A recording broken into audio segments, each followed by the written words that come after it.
아멘. 이 믿음이라는 것을 구하기 위해서, 믿음을 얻기 위해서, 믿음을 행하기 위해서 우리는 어떤 것들을 요구합니다. 사람들은 이 믿기 위해 무엇인가를 요구하는 것은 참으로 연약한 모습이지만 어떻게 보면 또한 사람이기에 당연하다고 생각하기도 합니다. 하나님이 살아계시다면 무엇인가 보여달라고, 아니면 말씀이라도 해달라고, 혹은 내 기도를 이루어달라고, 이것들이 우리에게 있어 표적이 되어 그를 믿는 믿음으로 나아갈 수도 있을 것이 우리의 모습이기도 하죠. 그러나 성경은 이렇게 말하기도 합니다. 요한복음 20장 29절에서 예수께서 이르시되 너는 나를 본고로 믿느냐? 보지 못하고 믿는 자들은 복되도다 하시니라. 보고 믿는 것이 아니라 보지 않아도, 보지 못해도 믿는 것을 말하죠. 이것이 참으로 복되다고 말씀하십니다. 오늘 본문은 예수님께서 말씀하시지 않으시고 그 표적을 보이시지도 않으십니다. 그런데도 오늘 본문 속에서는 많은 사람들이 예수를 믿는 놀라운 일이 일어나죠. 오늘 본문의 시작은 40절, 다시 요단강 저편 요한이 처음으로 세례 베푸던 곳에 가사 거기 거하시니. 다시 요단강 저편 요한이 처음 세례를 베푸던 곳으로 이동하십니다. 요한복음 1장 28절에서 이 일은 요한이 세례 베풀던 곳 요단강 건너편 베다니에서 일어난 일이니라. 이때에도 요한은 세례를 베풀며 여러 사역을 행했습니다. 이곳에서 그는 자신이 광야에 외치는 소리라고 주의 길을 예비하고 있다고 말하고 있었고, 그는 반드시 하나님께서 이 땅에 메시아를 보내실 것을 선포하며 세례를 베풀고 있었습니다. 그때 예수님은 세례 요한에게 세례를 받으시고 지금 오늘 본문까지 이르러 지금까지의 공생애를 우리에게도, 그리고 그 당시의 유대 사람들에게도 보여주셨죠. 많은 사역들이 있었고 실제로 치유를 받은 병자들도 참 많이 있었습니다. 38년 된 병자, 나면서부터 눈이 먼 맹인, 이 치유의 사역들에서 우리에게 주시는 메시지는 생명이 하나님께 있음을 보여주셨고, 하나님께서는 그 생명을 예수님께 주셨으니 생명의 주관자가 우리의 구주 예수 그리스도이시기에 그가 그 병자들을 치유하고 회복하게 하시는 놀라운 은혜가 있었음을, 그러니 생명의 주관자가 우리 예수님이라는 사실을 전해 주었죠. 오병이어의 기적으로는 12바구니가 모두 찼을 때 사람들은 그 예수님을 보고 이렇게 말합니다. 요한복음 6장 14절에서 그 사람들이 예수께서 행하신 이 표적을 보고 말하되 이는 참으로 세상에 오실 그 선지자라 하더라. 세상에 오시기로 한 하나님의 약속, 하나님이 약속하셨던 그 선지자가 바로 이 사람이다 라고 고백하는 사람들의 모습이었죠. 메시아이심을 드러내시는 예수님의 모습을 볼 수 있었습니다. 예수님은 계속해서 이 땅에서 오직 하나님의 일만 행하셨고 오직 하나님이 보내신 자가 예수 그리스도이심을 증거하고 증언하시는 일들만 행하셨죠. 그래서 요한복음 8장 18절에서 내가 나를 위하여 증언하는 자가 되고 나를 보내신 아버지도 나를 위하여 증언하시느니라. 그렇게 증거되는 예수님의 사역이 이제 돌고 돌아 그가 세례를 받았던 이곳으로 다시 돌아오셨습니다. 요한복음 10장 40절을 세번역으로 보면 예수께서 다시 요단강 건너쪽 요한이 처음에 세례를 주던 곳으로 가사 거기에 머무르셨다. 이때에 수많은 사람들이 다시 예수님 앞으로 나아옵니다.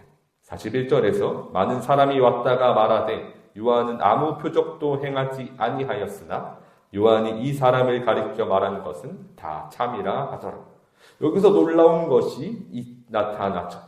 요한은 아무 표적도 행하지 않고 이 사람 예수님을 가리키는 말들을 전했다는 것입니다. 그런데 이들이 그가 말하는 것이 참이라는 것을 고백하고 있다는 것이죠. 세례 요한은 아무런 기적도 보이지 않았고 그들이 혹할 만한 표적을 행하지 않았습니다. 그는 오직 예수님에 대하여 말하는 광야에 외치는 소리로서 그의 일을 행하고 있었죠. 그런데 사람들은 그가 말한 내용들이 참이라는 것을 경험하고 볼 수 있었다는 것입니다. 그러니까 이들은 그 요한의 기적을 본 것이 아니라 예수님이 행하시는 모든 사역들을 통해 그의 증언들이 참되었음을 볼 수 있는 믿음의 시선을 고백하게 했다는 것입니다. 그리고 그 메시지를 들었을 그때 수많은 무리가 이제 예수님을 믿는 은혜가 오늘 본문의 마지막이었죠. 그리하여 거기서 많은 사람이 예수를 믿으니라. 아멘. 42절 속 그리하여라는 말은 그래서라는 말을 가지고 있습니다. 요한이 예수를 두고 한 말을 참이라고 인정하니 요한의 말을 들으니 이제 많은 사람들이 믿게 되었다는 것입니다. 여기서 중요하게 드러나는 것은 예수를 믿게 하는 것에 있어서 중요한 것은 어떤 기적이나 표적이 아니라는 것이죠. 무엇인가 눈에 보이는 현상이 아닙니다. 요한이 증거하던 그 증언은 이것이었습니다. 요한복음 1장 34절에서 내가 보고 그가 하나님의 아들이심을 증언하였노라 하니라. 그가 하나님의 아들이라고 그 세례 요한은 증언하고 있었습니다. 사도 요한은 이 성경을 기록한 목적을 이렇게 전하죠. 요한복음 20장 31절에서 오직 이것을 기록함은 너희로 예수께서 하나님의 아들 그리스도이심을 믿게 하려 함이요 또 너희로 믿고 그 이름을 힘입어 생명을 얻게 하려 함이라. 아멘.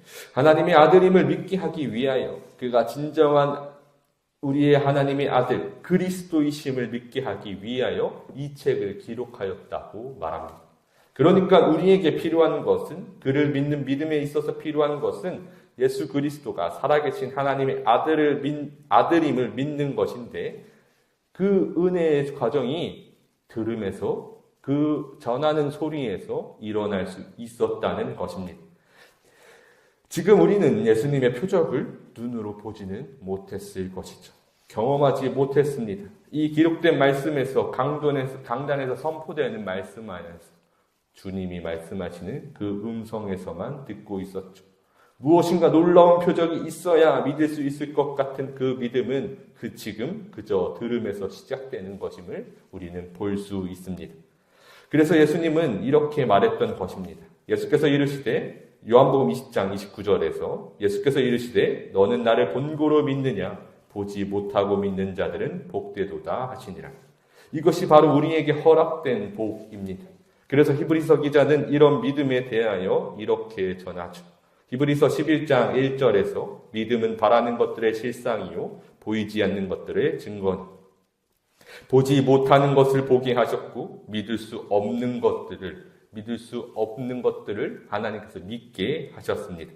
우리가 들은 하나님의 아들 예수 그리스도라는 이 복음을 믿음으로 증거 삼아 더욱 굳건하게 하는 것이 정말 하나님께서 나를 유통해서 일하시고 그 아들을 우리의 구주로 삼으신 그 은혜가 무엇인지 깨닫게 하는 것, 우리가 살아가면서 경험하는 하나님의 사랑이 될 것입니다.